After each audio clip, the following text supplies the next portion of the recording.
नमस्कार मित्रों, आप सभी को नूतन वर्ष अभिनंदन। हैप्पी न्यू ईयर, साल मुबारक। आज फिर हम एक बार फिर से पढ़ाई करने के लिए जा रहे हैं। दीपावली की छुट्टियों के अंदर हम मिल नहीं सके हैं।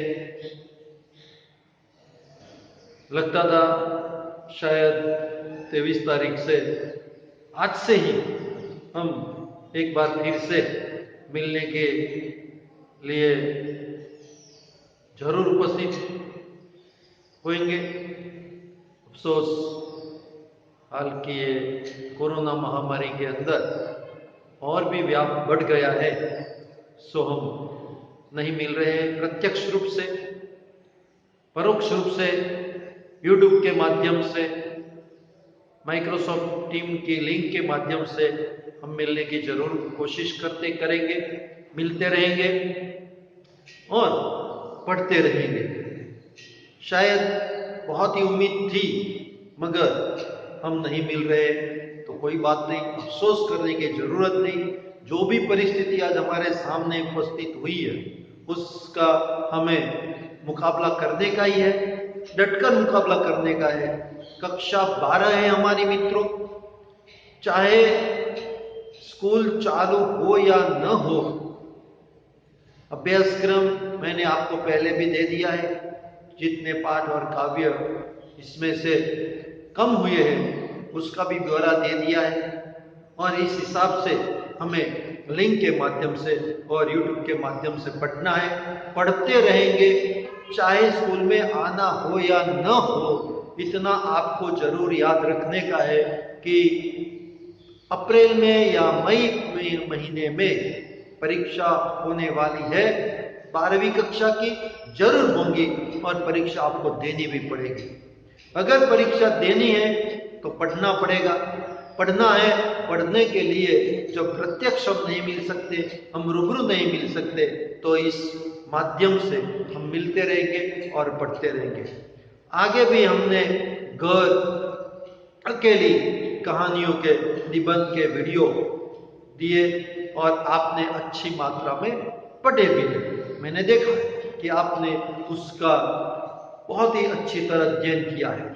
तो आज फिर से हम एक नई शुरुआत करने के लिए जा रहे हैं, नई कविता पढ़ने के लिए जा रहे हैं, नई गजल पढ़ने के लिए जा रहे हैं, और इससे हम शुरुआत करते हैं। तो इस नूतन वर्ष की एक नई सुबह से आज हम ना उम्मीद न होकर, उम्मीद के साथ, आशा के साथ, आशा के किरण के साथ पढ़ने की शुरुआत करते हैं मित्रों। तो हम पढ़ने की शुरुआत करेंगे। आप सभी को ढेरों शुभकामनाएं कि किसी भी परिस्थिति को आप डट कर मुकाबला करें, पढ़ते रहे, परीक्षा भी देने के लिए तैयार हो जाए और अच्छी तरह परीक्षा देकर अच्छे नंबरों से आप उत्तीर्ण हो। यही मेरी एक हृदय की तमन्ना, शुभकामना, आप सबको ढेरों दुआएं। ओके मित्रों, तो हम पढ़ने के लिए जा रहे हैं पाठ की संभावनाएं, जिसके गजलकार का नाम है दुष्यंत कुमार। दुष्यंत कुमार जी ऐसे तो उत्तर प्रदेश के निवासी रहे हैं और उन्होंने काफी मात्रा में साहित्य का उन्होंने अध्ययन किया है और शिक्षक भी रह चुके हैं। और शिक्षक का काम भी पढ़ना और लिखना होता है, तो उन्होंने लिखना है। उनकी एक बहुत ही सुंदर गजल आज हमारे सामने आई है। इस गजल को मित्रों एक मुसल्स, मतलब कि अलग अलग भावबोध वाली गजल कहा गया है। ऐसा तो गजल में क्या है कि ये जो प्रत्येक शेर है, ये 6 शेरों में उसकी रचना की गई है, मगर इसमें ये अलग अलग भाव दर एक पंक्तियों में, दर एक शेर में मिलते रहते हैं। और से क्या होता है कि कोई गजल में, पूरा गजल में या पूरी की पूरी गजल में शुरू से लेकर अंत तक एक भाव रहता है। यहाँ अलग अलग भावों के द्वारा इस गजल को मठारने का, बनाने का, और इनकी जो कवि की, गजलकार की, दुष्यंत कुमार जी की जो कल्पना है, जो संवेदना है, जो मनोवेदना है, जो व्यथा है, वह हमारे सामने पेश करने की कोशिश की है। इस गजल का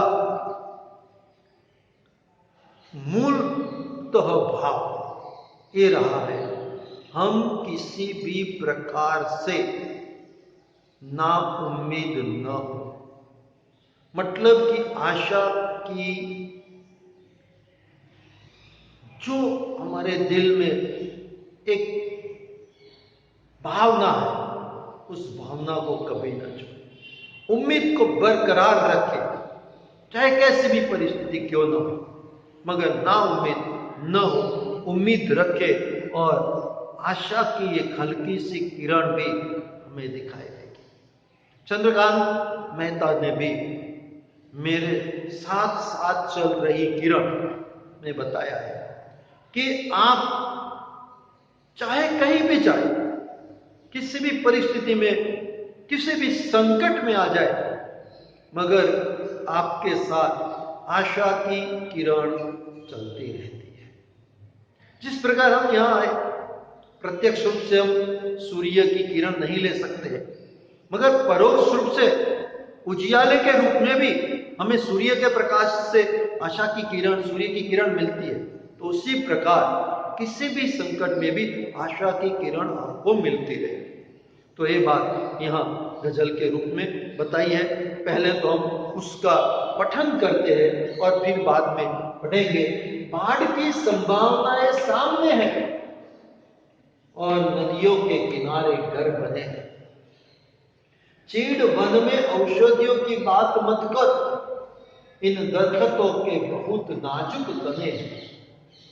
इस तरह टूटे हुए चेहरे नहीं हैं जिस तरह टूटे हुए ये आईने हैं। आपके कालीन देखेंगे किसी दिन, इस समय तो पाव कीचड़ से सने हैं। जिस तरह चाहो बजाओ इस सभा में हम नहीं हैं आदमी, हम झुनझुने हैं। अब तड़पती सी गजल कोई सुनाए, हम सफर होंगे अनमने। तो ये 6 शेरों की एक गजल हमारे सामने आई है। पहली ही पंक्तियों में वह कहते हैं, बाढ़ की संभावनाएं सामने है। बहुत ही बारिश आने वाली है, बहुत ही बारिश हो रही है।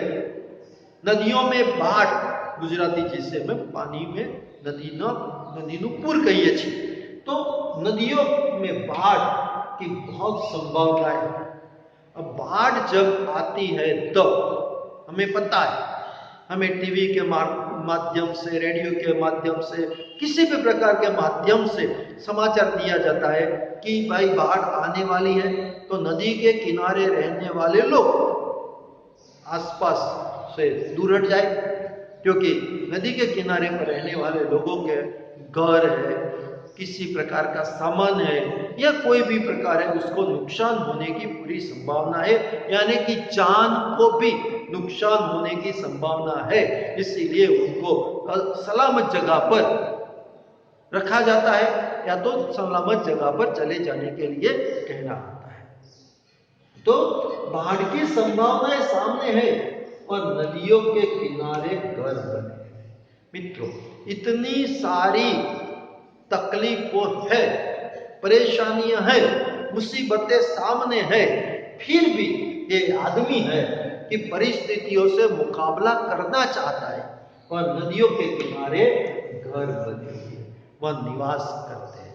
मतलब कि मुसीबतें, मुश्किलियां, परेशानियां, तकलीफें, उलझने, बाधाएं, रुकावटें, व्यवधा कुछ भी आने वाला हो, मगर एक काले मारने वाला व्यक्ति, जिसके धमनी शिराओं में रक्त लहू बह रहा है, ऐसा व्यक्ति किसी भी परिस्थिति से मुकाबला करने के लिए तैयार है।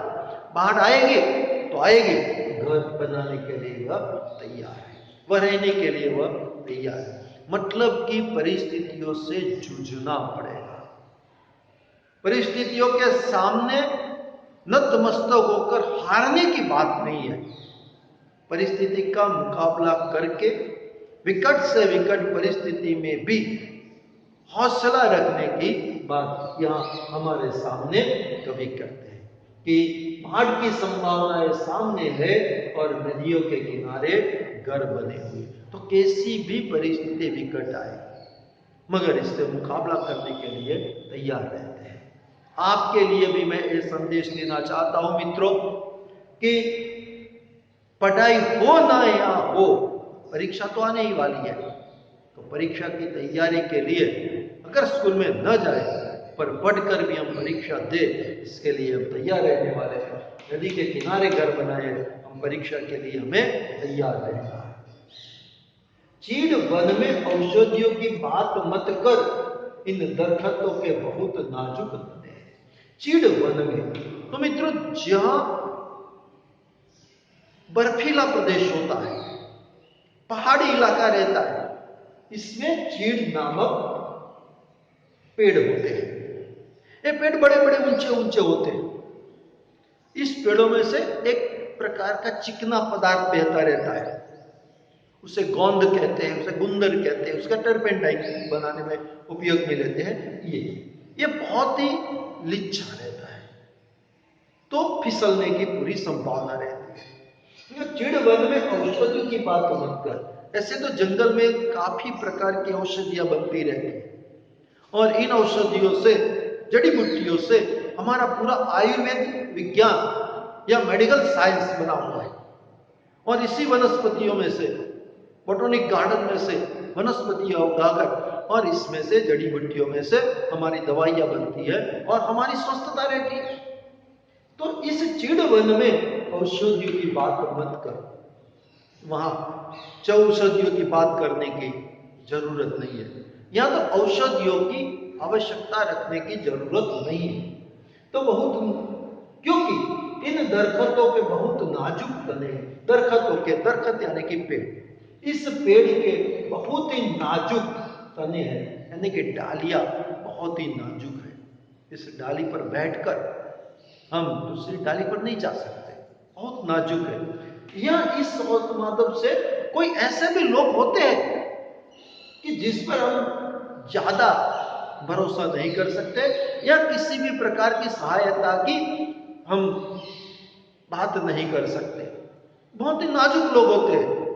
तो ये ज्यादा घबरा भी जाते हैं, ज्यादा डर भी जाते हैं और इस बात को लेकर कहते हैं दरख्तों के बहुत नाजुक तने हैं, तो ये बात मत कर। इस तरह टूटे हुए चेहरे नहीं है जिस तरह टूटे हुए ये आईने। एक प्रकार की आशा की किरण इस पंक्तियों में हमें देखने को मिलती है। मानव बिगड़ गया है, मानव बिगड़ गया है, ये बिगड़ गया, ये बिगड़ गया, ये बिगड़ गया, वो बिगड़ गया, ऐसी काफी हम बातें बता रहे हैं और एक प्रकार की निराशावादी बातें, एक प्रकार की नकारात्मक बातें हैं। यहां कहते हैं कि उसमें एक उम्मीद जगाई है। इस तरह टूटे हुए चेहरे नहीं है, टूटे हुए हैं मगर इस तरह नहीं हुए जिस तरह टूटे हुए आईने हैं। आईने का मतलब है दर्पण। जो दर्पण यानी कि जिस प्रकार से भौतिकता टूटी हुई है, नाशवत है, नश्वर है, इतने अभी आदमी बुरे नहीं है।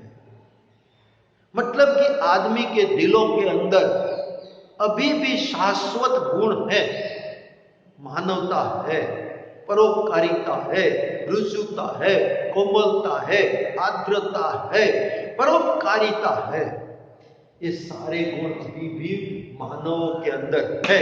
और यहाँ कवि या गजलकार या दुष्यंत कुमार कहते हैं कि हमें नाउम्मीद होने की जरूरत नहीं है, आशा की किरण अभी भी जीवित है। ये बात याद रखें।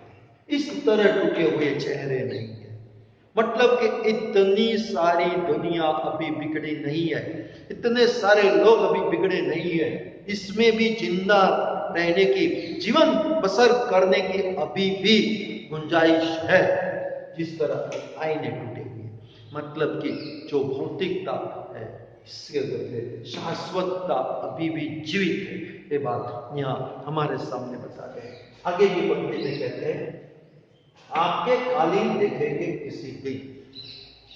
आपकी चकाचौंध रोशनी, आपकी भौतिकता, आपकी बाह्य सौंदर्यता किसी दिन देखेंगे। आज इस समय तो पाप कीचड़ में सने हुए।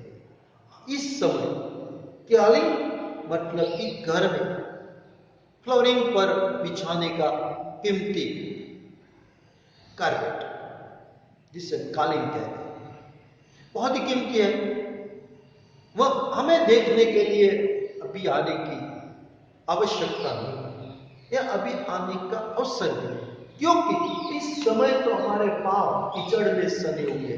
कीचड़ गंदा होता है, इस कीचड़ से लगे हुए पैरों से हम आपका कालीन देखने के लिए आएंगे तो आपका कालीन भी बिगड़ सकता है।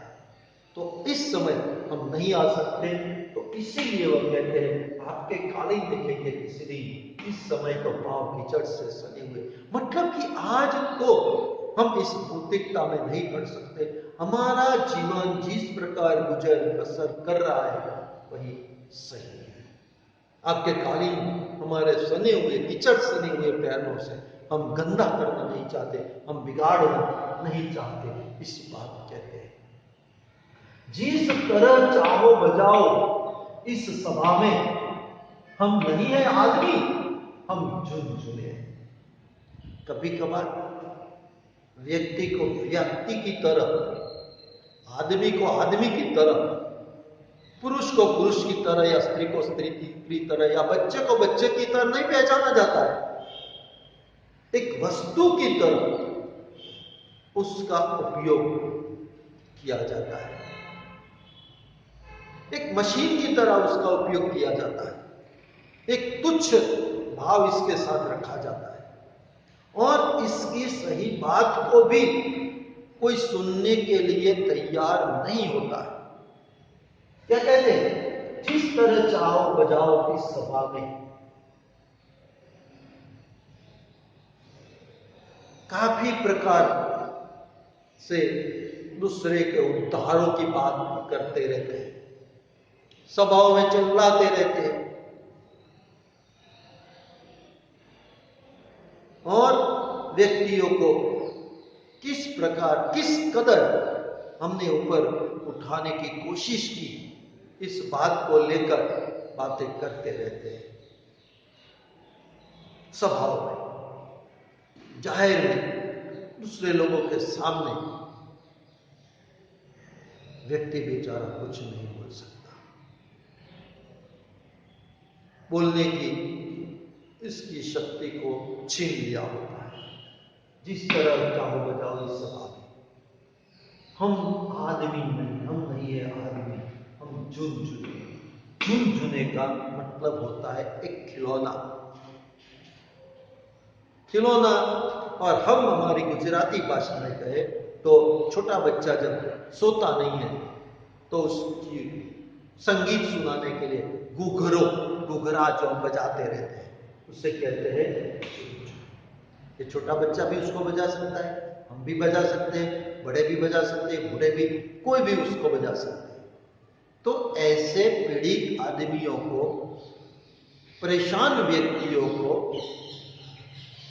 बस बड़े लोग झुनझुने की तरह, एक खिलौने की तरह उसका मात्र इस्तेमाल करते हैं, उपयोग करते हैं। और ऊपर से अरे घर में एक काम करने वाला भाई या बहन हो, उसका हम काफी मात्रा में उपयोग करते रहते हैं पूरे दिन तक और कहते रहते हैं हम उसको बहुत ही अच्छी तरह संभालते हैं, उसका गुजर बसर करते हैं, हम उसको काफी मात्रा में मदद करते रहते हैं। और ये बेचारा बोल भी नहीं सकता, उसको ये बता रहे। घरों के अंदर अरे बड़े या छोटे किसी को भी जो हावी हो जाता है वह दूसरे को इस प्रकार बस हमने बहुत किया ऐसा कहकर भी उसका मात्र ही मात्र झुनझुन की तरह उपयोग ही करते रहते हैं। उसके बात को, उसकी जिंदगी को, उसके अरमान को, उसकी इच्छाओं को, उसकी अपेक्षाओं को कोई मूल्य नहीं रहता। मतलब कि उसकी यंत्र की तरह या वस्तु की तरह बस उसका उपयोग किया जाता है, उसकी मानवता को देखा नहीं जाता। तो ये बता रहे थे, जिस तरह चाओ बजाओ इस सभा में, हम नहीं है आदमी झुनझुने हैं। बहुत ही करारी बात इस पंक्ति में दुष्यंत कुमार ने की है। और इसमें जो मानवता विहीन लोग हैं, अमानुषिक वर्तन जो करते हैं, अमानुषिक वर्तन करते हैं, व्यक्ति की आवाज को दबाकर उसका केवल मात्र उपयोग ही करते रहते हैं और फिर कहते रहते हैं हम उसके लिए बहुत कुछ करते हैं, बहुत कुछ करते हैं, बहुत कुछ किया है। उन पर एक व्यंग किया है, एक कटाक्ष किया है। हम तो झुनझुने का उपयोग करें। जिस तरह चाहो बजाओ इस सभा में, हम नहीं है आदमी, हम झुनझुने। और अंतिम पंक्तियों में कहते हैं, अब तड़पती सी गजल कोई सुनाए, हम सफर हो गए हैं अनजाने। आखिर में साहित्यकार करते क्या है? उनकी दिव्य दृष्टि से समाज में जो भी कुछ वो बुराइयां देखते हैं उसको उजागर करके अच्छाई करने के लिए लोगों को संदेश देते रहते हैं। चाहे इसमें कबीर से लेकर आज के किसी भी आधुनिक कवि तक की बात हो, तो उनकी ये बात ही रहती है। कबीर ने भी समाज सुधार के लिए ही कहा था, अंधविश्वास को दूर करने के लिए संदेश ही दिए थे। यहां भी इस पंक्ति से यही बताया है कि अब तड़पती सी गजल कोई सुना, एक ऐसी तड़पती सी जिस गजल को सुनकर जो सोए हुए व्यक्ति है, ऐसे तो जागृत है मगर इच्छाओं से सो गए, न सुनने के कारण सो गए, न कुछ करने के कारण सो गए। उनको एक ऐसी सी तड़प सुना जो आजादी के समय में छोटे छोटे बच्चे लोगों को जान फूंक दे, लोगों में जान फूंक दे। ऐसे और अगर मरना है तो जी के दिखा, जीना है तो मर के दिखा, ऐसी बात हो पंक्तियां लेकर एक नया जोश पैदा कर देते थे। तो यहां कभी भी यही कहते कि अब तड़पती सी गजल सुनाए, ऐसी कोई तड़पती सी गजल सुना दो, हम सफर उनके हैं। जो हमारे साथ सफर करने वाले लोग वो उनके या तो निराश है, या तो अनमने उदास है, मतलब कि कोई काम करना चाहते नहीं, कोई काम करने के लिए तैयार भी नहीं है। तो ये बात यहाँ हमारे सामने संभावना, बाढ़ की संभावना गजल से बहुत ही बखूबी से उन्होंने बताई है। और इसमें तड़पती सी गजल सुनो, चाहे कितना भी कोई व्यक्ति क्यों न सोया, क्या इसकी आत्मा कितनी भी किस कदर तक सो गई हो, मगर उसको जागने के लिए, कुछ करने के लिए मजबूर होना पड़े, जागृति होना पड़े, इसके आत्मा को, चेतना को जगाना पड़े। इस प्रकार तड़पती सी गजल सुनाने के लिए कवि यहाँ कहते हैं। और इस प्रकार हमें भी एक संदेश देते रहते हैं मित्रों, हम भी हमारे आत्मा को कभी न सोने दें, जागृत रहे, कुछ करने के लिए सतत तैयार रखें, इस पर आलस या मलिनता न छाने दे। आत्मा बिल्कुल चेतनवंती रखकर किसी भी काम के लिए हम सदैव तैयार रहे, ये बात यहाँ हमारे सामने कही है। बहुत ही नमस्कार मित्रों, आज इतना हम पढ़ते हैं, आगे दूसरे वीडियो के द्वारा भी हम पढ़ते रहेंगे। अगर आपको इसमें भी कोई परेशानी हो तो हमारा कांटेक्ट जरूर करें और पढ़ते रहे। दीपावली की शुभकामनाएं, नूतन वर्ष की शुभकामनाओं के साथ आपको एक बार फिर से बहुत ही हार्दिक शुभकामनाएं। थैंक यू, नमस्कार।